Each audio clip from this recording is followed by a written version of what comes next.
होईल अशी देखील चर्चा आहे. काय परिणाम होणार आहे? आता हे ठरलं आपलं महायुतीचं, तर परिणाम काय होणार? जे काय नाराजी नाट्य सगळं रंगलं की मागेनंतरही अरे काही दिवसानंतर आता हे चालूच आहे.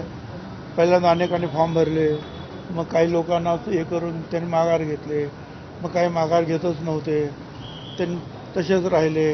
मग त्याच्यावर मिटिंगा स्वतः मुख्यमंत्र्यांनी लक्ष घातलं अनेक ठिकाणी.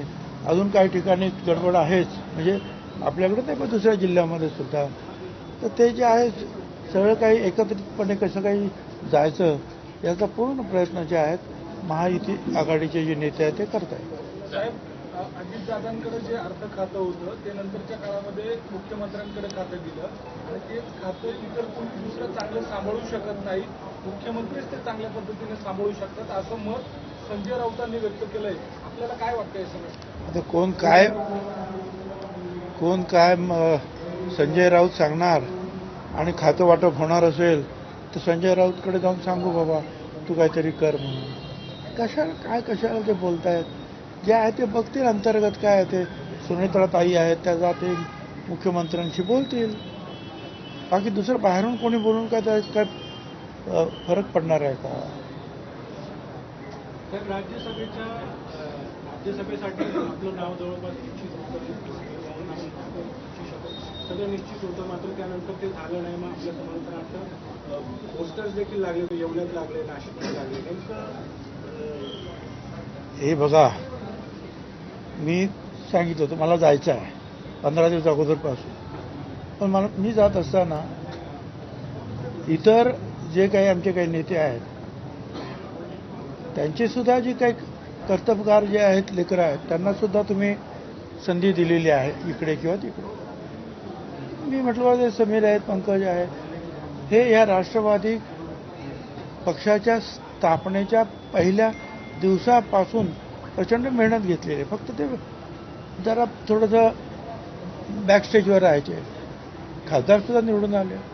तर मग म्हटलं आता ठीक आहे, मला राज्यसभेत 2 वर्षाचं आहे ते, मी जातो आणि इथे जे आहे समीर भाऊ यांना आपण मंत्री करूया. परंतु तो पिरियड जो आहे कम्युनिकेशन गॅपचा तो फार कमी होता.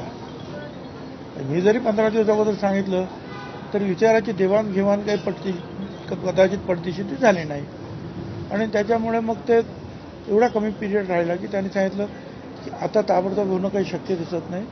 ज्या वेळेला पूर्ण मतदारसंघामध्ये अजून आमच्या इथे पण काही मंत्री नेमायचे आहेत, आणखीन BJPचे पण काही मंत्री अजून त्यांच्या जागा शिल्लक आहे, काही त्यांना बदलायचे पण असतील, काही कोणाला काय करायचे असतील. तर हे जे रिशफल होईल त्यावेळेला आपण त्याचा नक्की विचार करू. त्याच्यामुळे मी गप्प बसलो.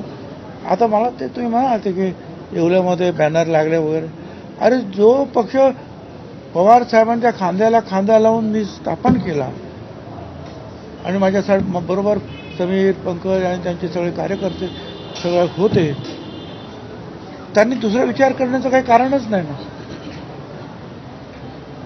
पक्षच आमचा आहे. ज्या वेळेला हे सगळं नाव जाहीर करत होतं तर राजेंद्र जैन यांचं, त्यावेळेला सांगितलं की प्रादेशिक समतोल साधण्याचा एकूण प्रयत्न झाला. ज्या ठिकाणी प्रफुल्ल पटेल हे खासदार आहेत गोंदियामधनं, त्याच ठिकाणी राजेंद्र जैन यांना संधी दिली जाते. हा कुठला सामाजिक